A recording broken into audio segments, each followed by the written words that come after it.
In the wealthiest street in California, one man closed his eyes for 30 minutes and woke up to find his entire life destroyed. The street was a river of silent, liquid gold, paved not with asphalt, but with the kind of wealth that hushes the world around it. In the pre-dawn glow of Atherton, California, the air itself felt expensive, thick with the scent of night-blooming jasmine and freshly watered lawns that had never known thirst. Each mansion sat on its throne of manicured acreage, a fortress of quiet, imposing power, their windows like sleeping eyes that missed nothing. It was in this cathedral of privilege that Samuel, in his 5-year-old Toyota Camry, had committed a cardinal sin. He had fallen asleep, his head rested against the driver's side window, the cool glass a small comfort against his weary temple. The engine was off, the silence inside the car a stark contrast to the thrumming exhaustion that vibrated through his bones. Samuel wasn't homeless, he wasn't a vagrant, he was a driver, a ghost in the machine of the gig economy, working 3 different app-based jobs to stitch together a life for his daughter and his ailing mother. He drove businessmen to the airport before the sun was up, delivered gourmet lunches to tech offices in the afternoon, and ferried partygoers home long after the moon had clocked out. This brief, stolen moment of sleep wasn't a luxury. It was a system failure, a body shutting down after an 18-hour shift, finding a quiet, shaded cul-de-sac to rest for just 30 minutes before his next scheduled ride. The car, filled with the faint, lingering scent of 1,000 different lives and the stale air of recycled coffee, was his office, his dining room, and, for this brief, unforgivable moment, his bedroom. The first sign of trouble wasn't a sound, but a shadow, a long, slender shadow that fell across his windshield, blotting out the soft, apologetic morning light. Samuel's eyes fluttered open, his mind still swimming in the thick fog of deep sleep. He blinked, trying to clear the haze. A figure stood there, silhouetted against the rising sun. It was a woman, dressed in ridiculously expensive athletic wear that had likely never seen a bead of sweat. Her hair was a perfect blonde helmet, and her face was a mask of cold, curated distaste. In her hand, she held a smartphone, its lens aimed directly at him, a tiny black hole drinking in his vulnerability. This was Clarice Vance. She didn't see a tired man. She saw an infestation, a blemish on the pristine canvas of her perfect life. A threat. To her, Samuel's dark skin and his modest car were not details. They were the entire story, a narrative of crime and poverty that had no place on her street. She had been on her power walk, a daily ritual to maintain a figure her billionaire husband, Arthur Vance, expected when she saw the car. It was an anomaly, a weed in a rose garden, and the man inside, sleeping so soundly, so brazenly. The audacity of it sent a tremor of righteous indignation through her.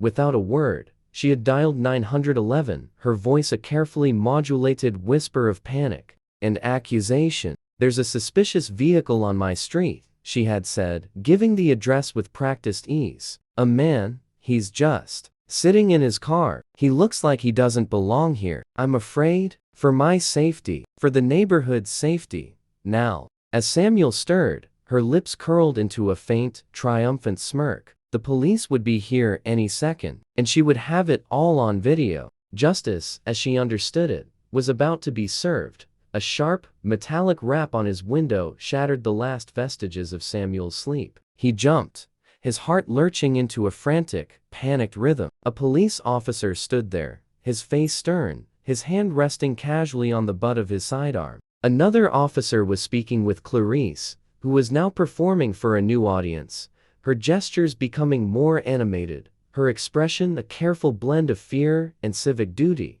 "Sir, can you please step out of the vehicle?" the officer said, his voice polite but firm, carrying a weight of assumption that Samuel knew all too well. Samuel fumbled with the door handle, his movements clumsy with lingering sleep and a sudden, cold dread. He stepped out onto the immaculate pavement, the air chilling his sweat-soaked shirt. He was a tall man, but in that moment, he felt small, exposed, his rumpled clothes and tired eyes a confession of guilt for a crime he couldn't name. "Is there a problem, officer?" Samuel asked, his voice hoarse. "Ma'am," here was concerned, the officer said, nodding toward Clarice, who was now filming Samuel's face with unwavering focus. Says you've been parked here for hours, casing the neighborhood. Maybe? The accusation hung in the air, thick and poisonous. Casing the neighborhood. As if his 2018 Camry was the getaway car for a high-stakes jewel heist. No, sir, Samuel said, trying to keep his voice steady. I'm a rideshare driver. I had a long shift. My next pickup isn't for another 20 minutes, and I was exhausted. I pulled over to rest my eyes for a bit. He showed the officer his phone, the rideshare app open, displaying his schedule. The proof was right there, in digital black and white. The officer glanced at it, his expression unreadable. But Clarice scoffed. A sound like tearing silk. A likely story, she said, her voice dripping with condescension as she narrated for her phone's camera. They all have a story. This is a private, residential street, not a truck stop. We pay millions for peace and security here. The shame was a physical thing. A hot flush that crawled up Samuel's neck. He was being spoken about as if he weren't there, an object to be analyzed and dismissed. The officers, caught between a wealthy, influential resident and a man who, by all appearances, had done nothing illegal, took the path of least resistance. They ran his license and registration. Everything was clean. They couldn't arrest him. They couldn't even ticket him. But Clarice had already achieved her goal. You need to leave, the first officer said to Samuel, his tone shifting from accusation to weary command. Just move along, sir. Find somewhere else to rest.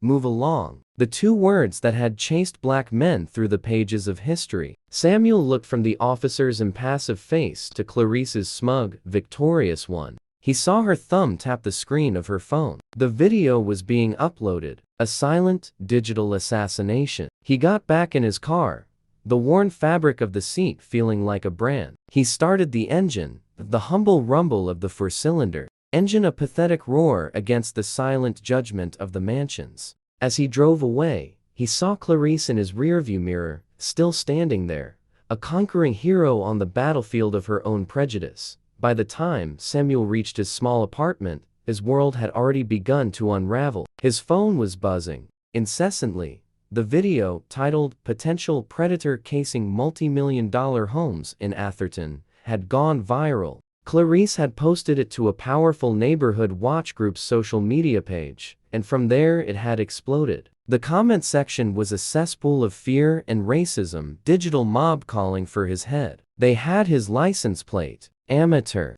sleuths, with terrifying speed, had figured out his name.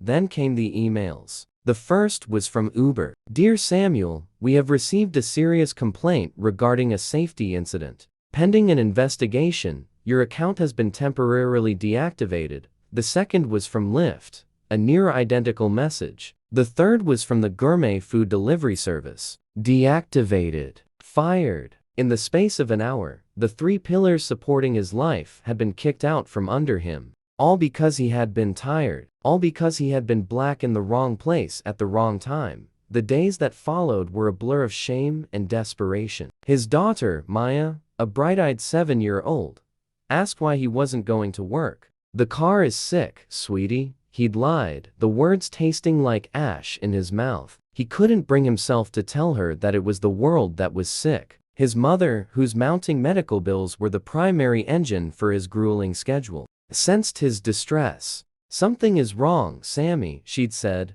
her voice frail over the phone. You can tell me, but he couldn't. How could he explain a humiliation so profound, so absurd? He was a good man. He worked hard. He paid his taxes. He had never been in trouble with the law, but none of that mattered. In the court of public opinion, presided over by Judge Clarice Vance, he had already been convicted. His face was now a meme for suburban fear. He couldn't even go to the grocery store without feeling the burn of suspicious stares. Rage, cold and hard, began to replace the shame. This wasn't just an unfortunate misunderstanding. This was a deliberate act of destruction. Clarice Vance had not just filmed him, she had curated a narrative, edited his reality to fit her prejudice, and broadcast it to the world. She had taken his exhaustion and twisted it into malice. He began to dig. It wasn't hard to find out who she was. Clarice Vance, wife of Arthur Vance, the tech billionaire, CEO of Vance Innovations,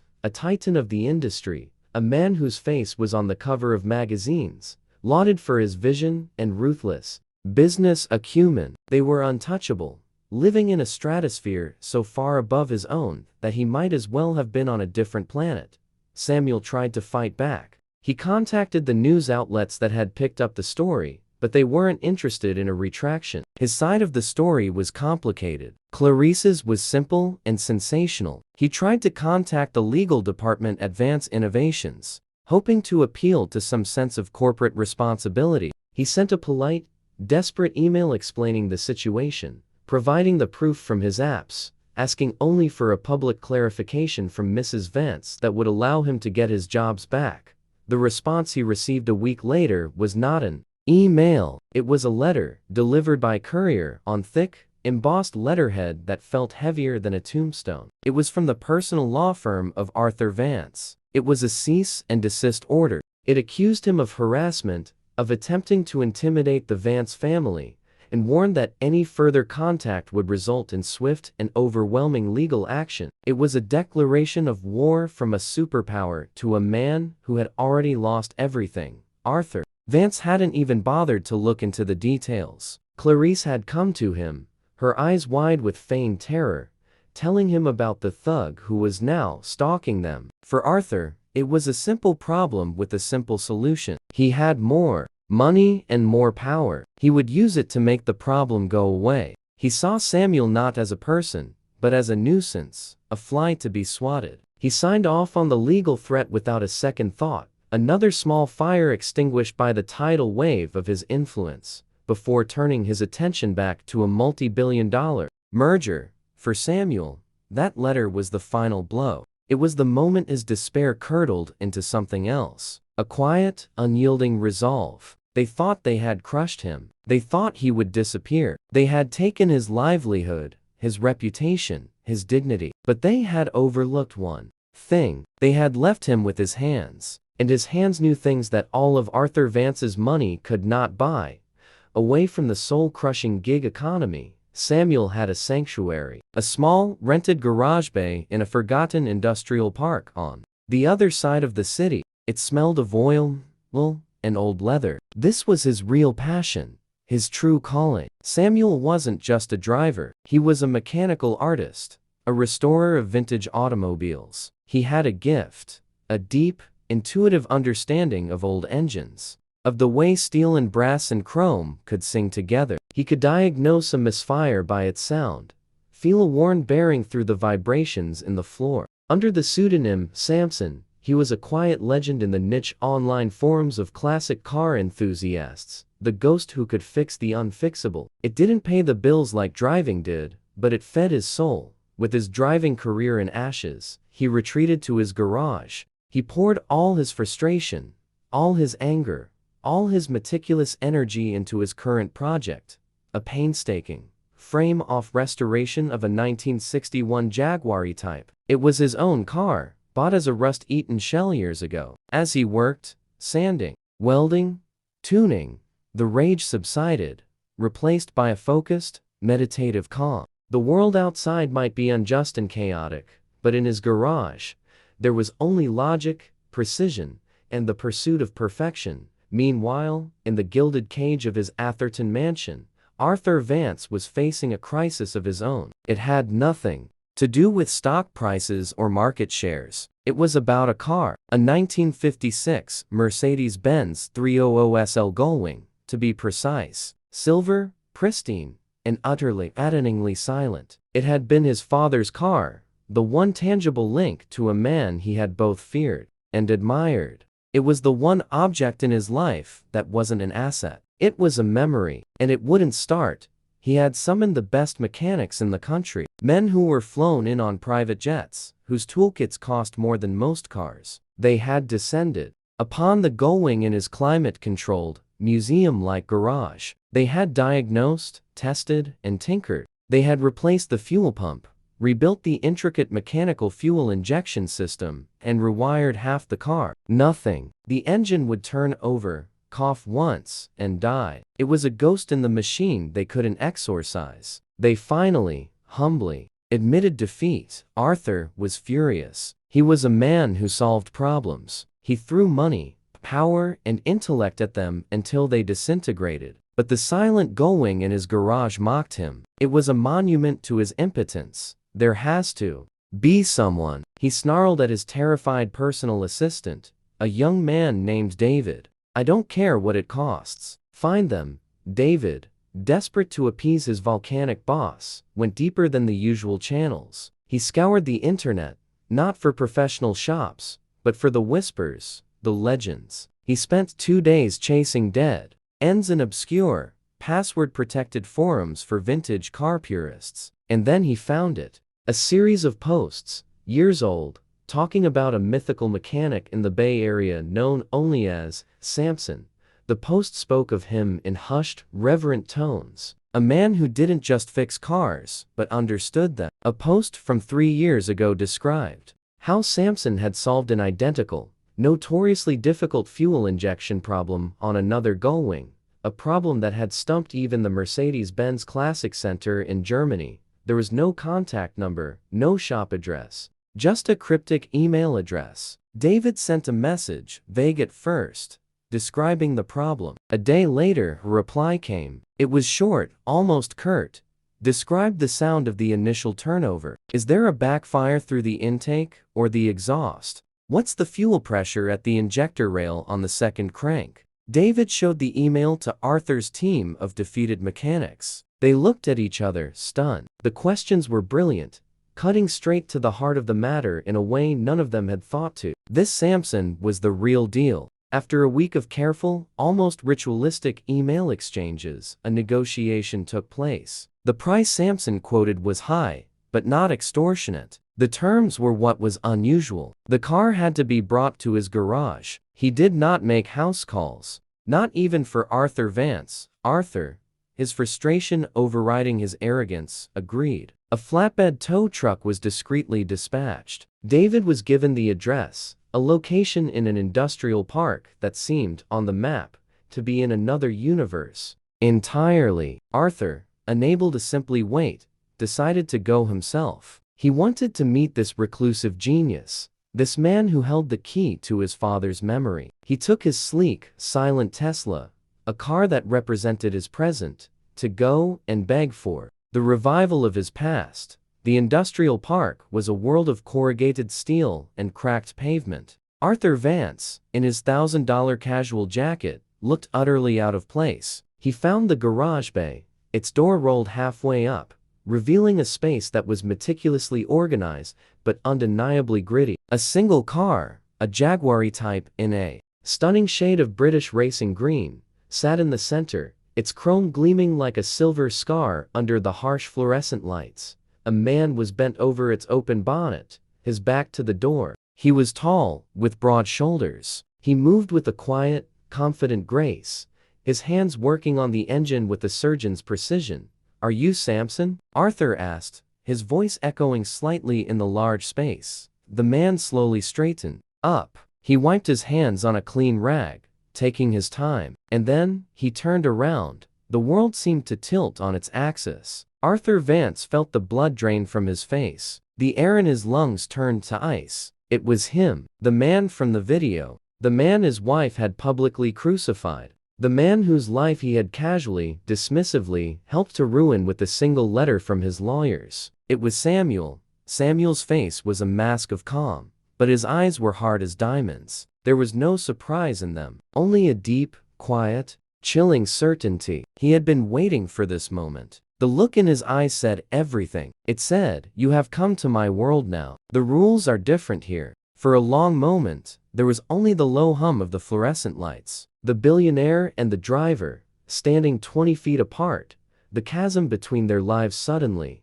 impossibly bridged. The power dynamic, which had been as fixed and immutable as the laws of physics, had just inverted with the force of a supernova.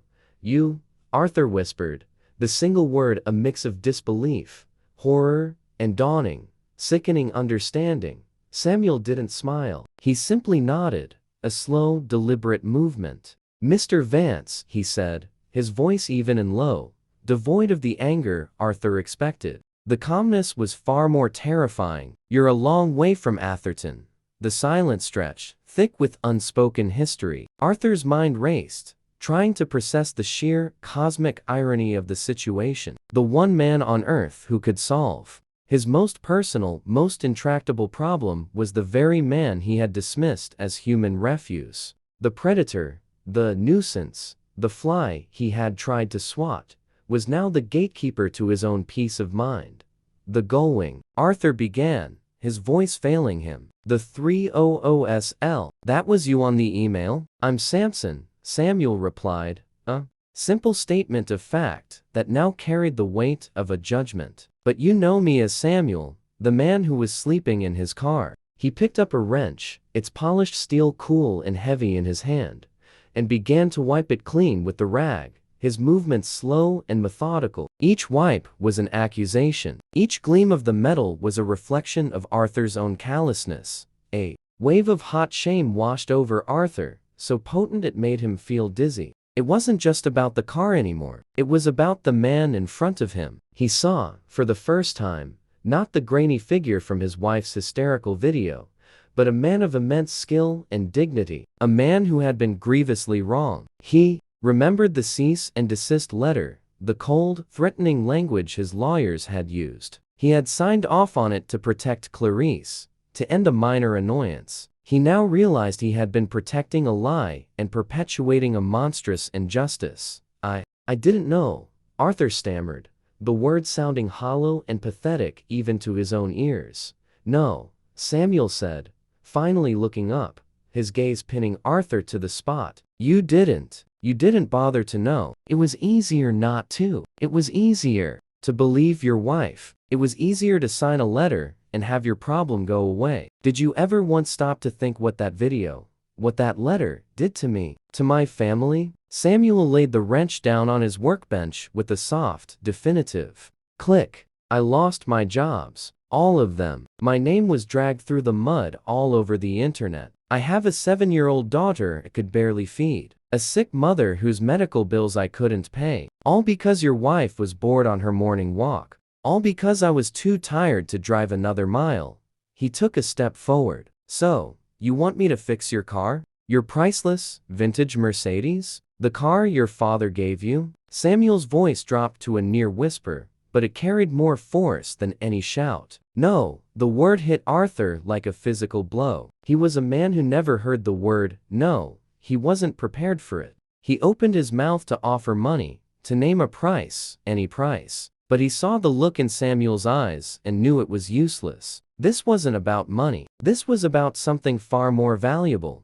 "What do you want?" Arthur asked, his voice raw with desperation. "Tell me anything. What I want," Samuel said, "is something your money can't buy. I want my name back. I want my dignity back." He paused, letting the weight of his words fill the garage. "I want your wife, Clarice, to come to this garage. I want her to stand on this oily floor, right where you're standing. And I want her to apologize to me, to my face. And then, I want you to post a public statement from your company's official channels, with a photo of you and me, right here. A statement that tells the world that Samuel Wright is not a predator, but a master craftsman who you, Arthur Vance, have entrusted with your most prized possession. You will undo the lie she created."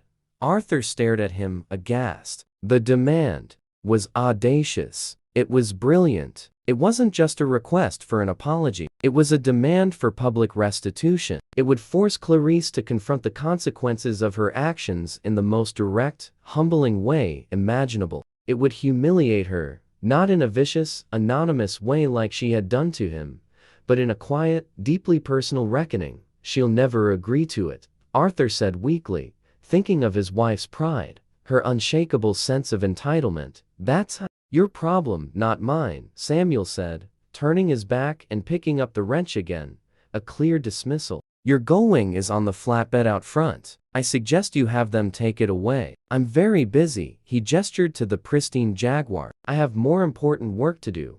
Arthur stood frozen for a full minute, the reality of his choice crashing down on him. His legacy embodied in that silver car, versus his wife's poisonous pride. For the first time in their marriage, he saw Clarice with cold clarity. He saw the ugliness behind her manicured facade, and he saw the quiet, unshakable strength of the man she had tried to break. He had made his decision. 2 days later, a black Range Rover, looking as out of place as a spaceship, pulled up to the garage. Arthur got out of the driver's side. Clarice emerged from the passenger seat, her face a thunderous mask of rage and disbelief. She was wearing heels that sank slightly into the cracked asphalt, her designer dress an insult to the industrial grit of the surroundings. "This is insane, Arthur," she hissed. "I will not be humiliated like this." "You will," Arthur said, his voice cold and final. "You created this. You will fix it." Samuel was waiting, standing by his workbench, his arms crossed. He watched as Clarice was forced to walk into the garage, her eyes darting around as if the very air might contaminate her. She stopped 10 feet from him, refusing to come closer. The silence was deafening. Arthur stood by the door, a silent sentinel. "Well," Samuel said, his voice calm. Clarice's jaw was tight. She looked at her husband, who gave her a sharp, unrelenting nod. She turned back to Samuel, and the words were squeezed out of her like poison being drawn from a wound. "I am sorry," she said, the words clipped, robotic. "For the misunderstanding." "It wasn't a misunderstanding, Mrs. Vance," Samuel corrected her, his voice cutting through her pretense. "You understood perfectly well what you were doing. You saw a black man in a place you thought he didn't belong, and you tried to destroy him." "Say it." Tears of fury and humiliation welled in Clarice's eyes. She looked at Samuel, truly looked at him, and for the first time, she didn't see a stereotype. She saw a man who had her trapped, a man whose integrity was more powerful than her husband's billions. "I am sorry," she said again, her voice cracking, the facade finally breaking. "For what I did to you, it was enough." Samuel gave a single, slow nod. The apology hadn't fixed everything, but it had shifted the world back onto its proper axis. Justice, in its own small, potent way, had been served. True to his word, Samuel fixed the gullwing. He found the problem in less than an hour: a tiny, hairline crack in a diaphragm within the fuel distributor, a flaw so minuscule that only someone with his intuitive genius would have even thought to look for it. The car started with a throaty, magnificent roar that echoed through the garage, a sound of resurrection. The next day, a photo appeared on the official social media accounts of Vance Innovations. It showed Arthur Vance and Samuel Wright standing side by side in the garage, in front of the gleaming 300SL. The caption, written by Arthur himself, was unequivocal. It praised master artisan Samuel Wright for his unparalleled genius, calling him a true visionary in his field. It ended with a personal note: "Sometimes we need to be reminded that talent, character, and dignity can be found where we least expect them, and that judging a man by anything other than the content of his character is the greatest poverty of all." The post went viral, for all the right reasons this time. But Arthur Vance didn't stop there. He hadn't just gotten his car back. He had gotten a lesson in humility that had shaken him to his core. He saw Samuel's garage not as a dirty workshop, but as a crucible of talent. A week later, he made Samuel an offer that had nothing to do with apologies or atonement. It was a business proposition. He wanted to fund a new, elite division of his company, Vance Heritage Works, dedicated to the preservation and restoration of historically significant automobiles. And he wanted Samuel to run it, not as an employee, but as a full partner. Samuel accepted. He moved out of the cramped, dusty bay and into a state-of-the-art facility that Arthur built for him, a place that was part workshop, part museum, part laboratory. He hired a team of young, passionate mechanics, mentoring them, passing on his gift. He was no longer a ghost in the machine of the gig economy. He was the master of his own universe, his name now synonymous with excellence. He had not just gotten his life back, He had built a new one, grander than anything he could have imagined. And as for Clarice, she had been humbled. The balance of power in her marriage had irrevocably shifted. She was still a billionaire's wife, but the throne she sat on now felt a little less stable, a little less certain, a constant reminder of the day her privilege had crashed against the unyielding rock of one man's integrity, a single act of prejudice, born from a place of fear and entitlement, set in motion a chain of events that no one could have predicted. It was a story that revealed how easily a life can be shattered by a lie, but also how powerfully it can be rebuilt by an undeniable truth. The world tried to define Samuel by the color of his skin and the age of his car, but his true value, his hidden genius, refused to be buried. In the end, it wasn't the billionaire's power that won,